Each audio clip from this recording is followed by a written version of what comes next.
هي الحلقات تحفظني بآيات من القرآن، هي الحلقات تملأني بحب المصطفى العدنان، هي الحلقات تحفظني بآيات من القرآن، هي الحلقات تملأني بحب المصطفى العدنان، وأخلص نيتي دوما لرب واحد ديان بروح ملؤها طهر. Yunus suresi tefsiri 99. ayetinden başlayıp okuyayımız inşallah. Bismillah, elhamdülillah, ve salatu ve selamu ala Resulillah ve ala alihi ve sahbihi ecma'in. Esselamu aleyküm ve rahmetullahi ve berekatuhu. Tövende dektanlağa İbn Kesir rahimahullah'ın Kur'an-ı Kerim tefsiri Uygurca tercümesi Yunus suresi 99. ayetinden başlayıp okuyayımız inşallah. Ba'de euzu billahi mineşşeytanirracim.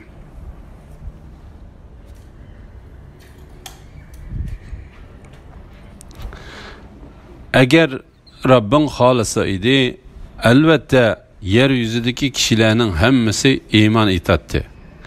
Sen kişilerini Müslüman buluşka mecburlamsan, her kandak kişi fakat Allah'ın iradesi boğandıla ondan iman itidu. Allah'ın ayetleri üstüde fikir yürütmeydiganlarını Allah azapga giriptar kılıdı. Kişilerini iman etişke mecburlaşının Allah Teala'nın hikmetinden emestiki. Allah Teala mındak deydi. Eğer Rabbin halisa idi,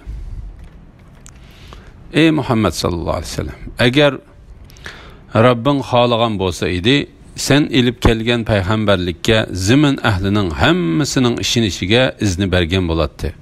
Şunun bilen ulanın hemmesi iman etkan bolattı.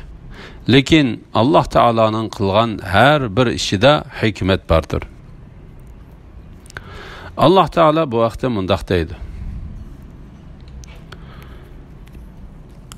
Eğer Rabbin halisa idi,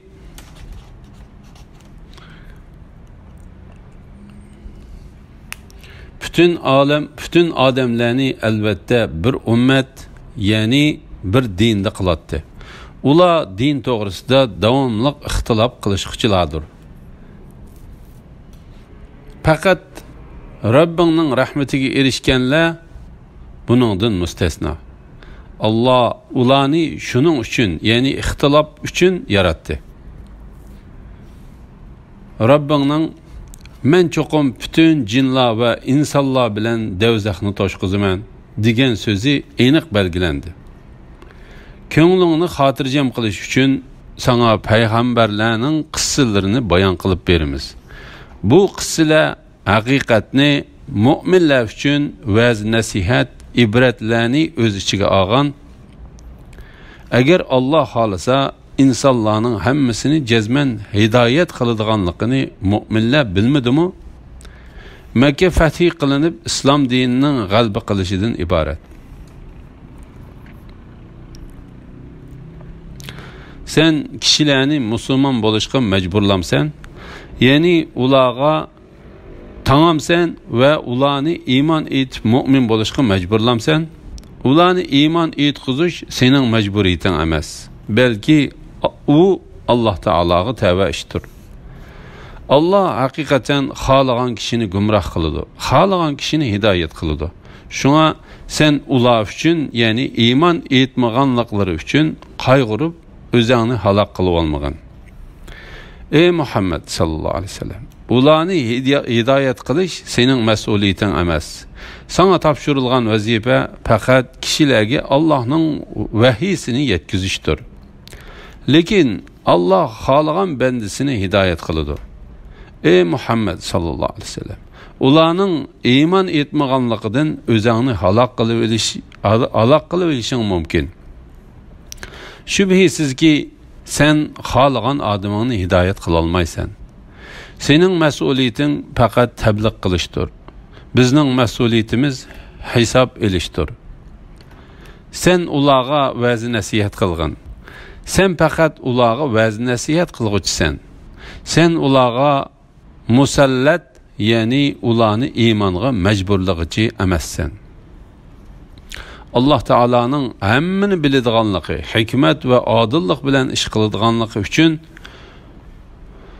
o'zi xohlagan kishini to'g'ri yo'lga boshlaydigan, o'zi xohlagan kishini ozg'inlikqa qo'yib beradigan, hamma ish Alloh Taolaning xolig'ini bo'yicha bo'ladigan zot ekanligini ko'rsatadigan mazkur oyatlardan boshqa yana nurg'unlagan oyatlar bordir. Shunga Alloh Taolo mundaq deydi: har qanday kishi faqat Allohning irodasi bo'lgandila ondan iymon etadi. Allah'ın ayetleri üstüde fikir yürgüzmeydiganlarını Allah azapga giriptar kılıdı. Yani Allah Teala özünün delil ve paketleri üstüde fikir yürgüzmeydigan, tefekkür kılmaydigan kişilerini azgınlıkka ve gumrahlıkka düşer kılıdı. Allah Teala hidayet kılışka layık kişilerini hidayet kılışta ve azdırışka layık kişilerini azgınlıkka koyuşta adil yol tutkusudur.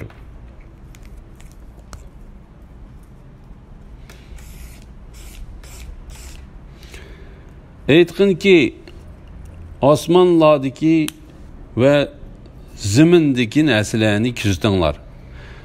Mucizeler ve agahlandırıcılarının yani peygamberlerinin iman etmeydiğen kavimge faydası bulmaydı. Ula fakat özlerinden burun ötkenlerge kelgen günlerinin yani azapının özlerine gelişini kütüdü. Ey Muhammed sallallahu aleyhi ve sellem. Ulağa etkin ki sizler zulümün akıbetini kütünler. Memmu sizler bilen birlikte hakikaten sizlerinin halak buluşunlarını kütükücümen. Andın keyin peygamberlerimizni müminlerini azaptan kutkuzdik. Andın keyin peygamberlerimizni müminlerini azaptan kutkuzdik. Müminlerini kutkuzuşka muşundak mesul bolamiz. Osman ziminning yaratilishi haqida tefekkür qilishga buyurish. Allah Teala bendilerini özünün məxluqatları üstüde tefekkür qilishga tavsiye qildi.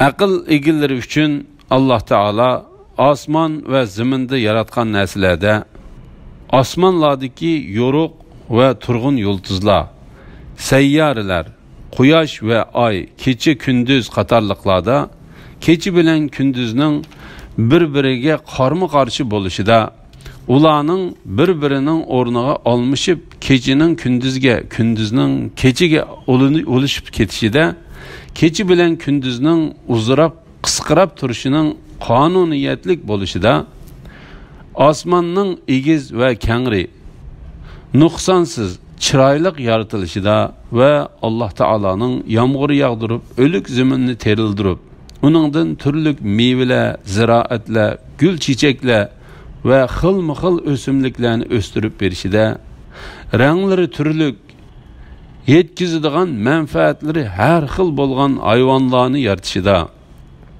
zimindagi egiz tog'larni, bepoyon ketgan tuzlanliklarni, cho'l bayovonlarni, avatlashgan yoki xaroblashgan makonlarni, dengizdagi ajoyib g'aroyib narsalarni ve tağdek deniz dolqunlarını yaratışida sefer qilg'uvchilarning kemilerinin meyin şamalda mengişi üçün kudretlik Allah Teala'nın dengizni boysundurup berişide fikir qilishga tegishlik ve Allah Teala'nın birligi ve barligini isbotlaydigan delil paketlar bor.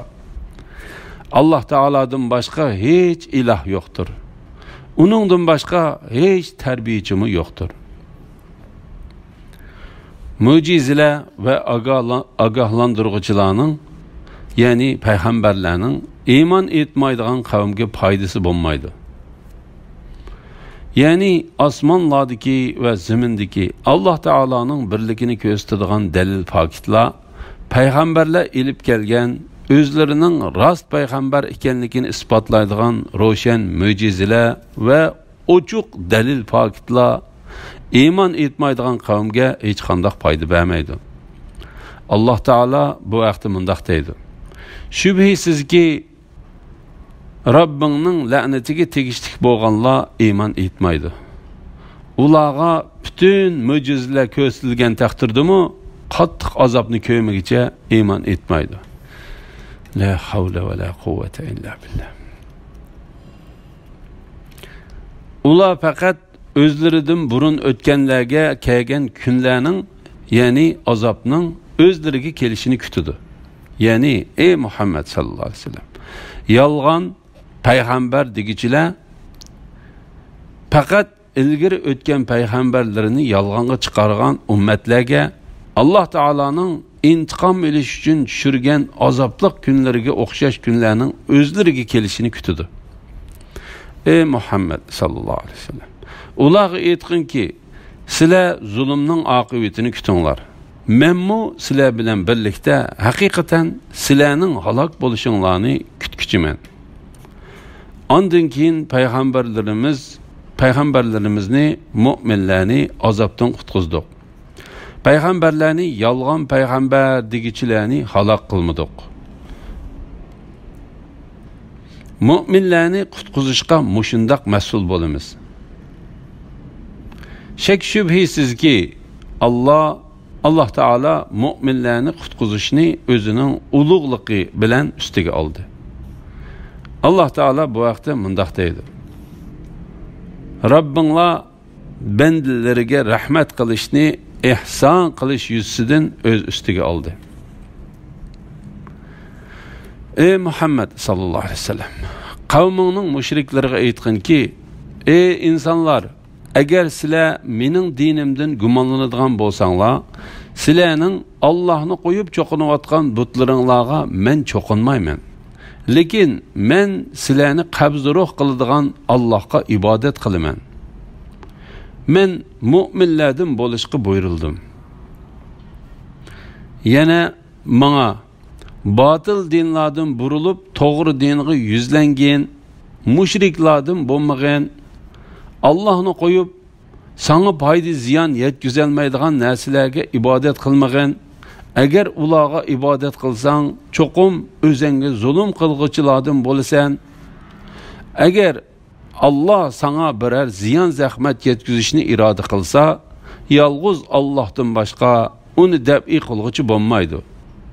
Agar Allah sana birer yaxshilikni iroda qilsa, Allohning fazlini qaytarg'uchi bo'lmaydi.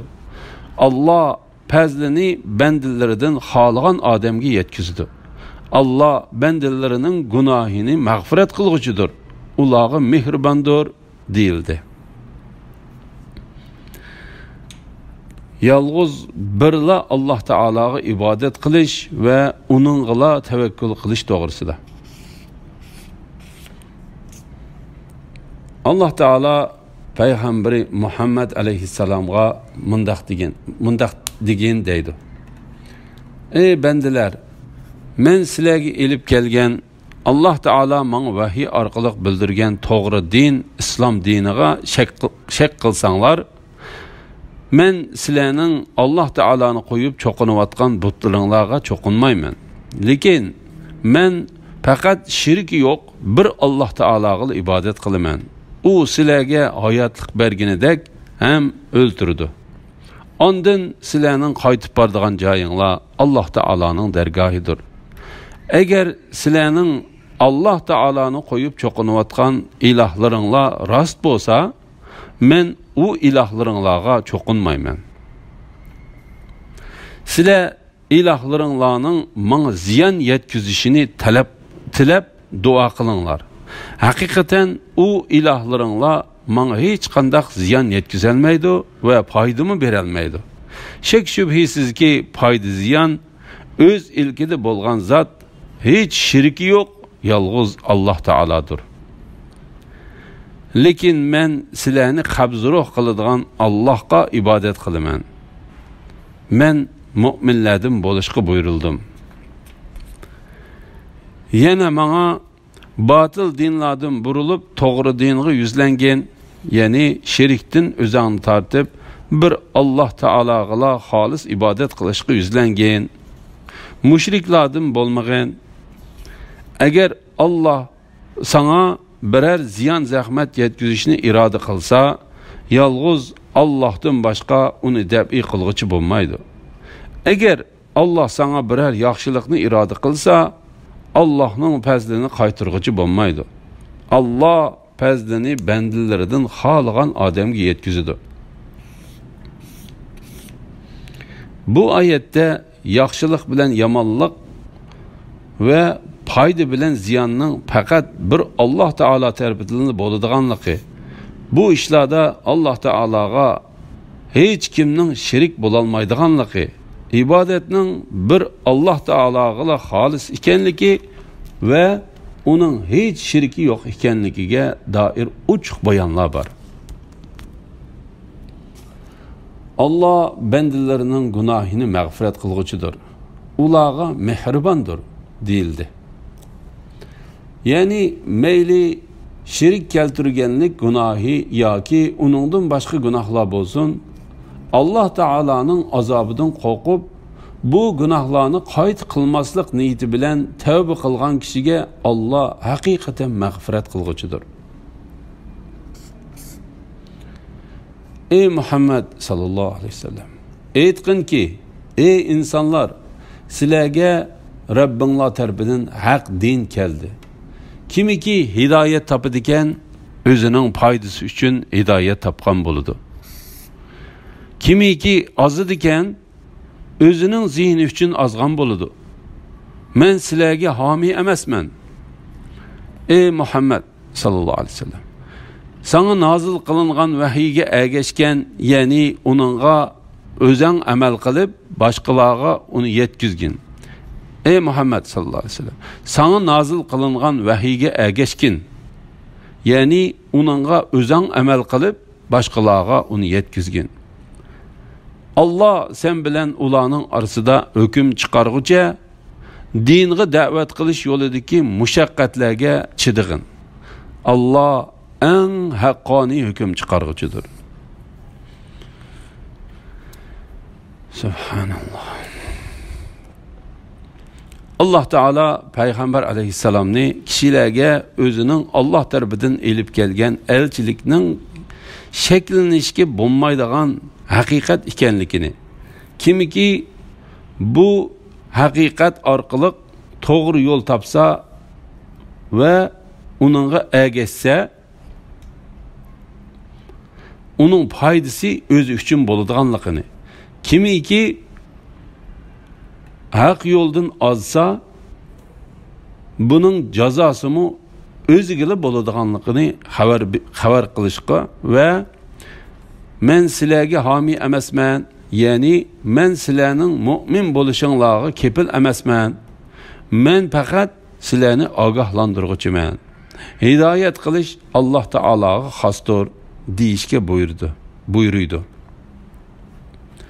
Ey Muhammed sallallahu aleyhi ve sellem, sana nazil qılınğan vahiyge ergeşkin, yani onunğa özən əməl qılıb, başqalarga onu yetkizgin.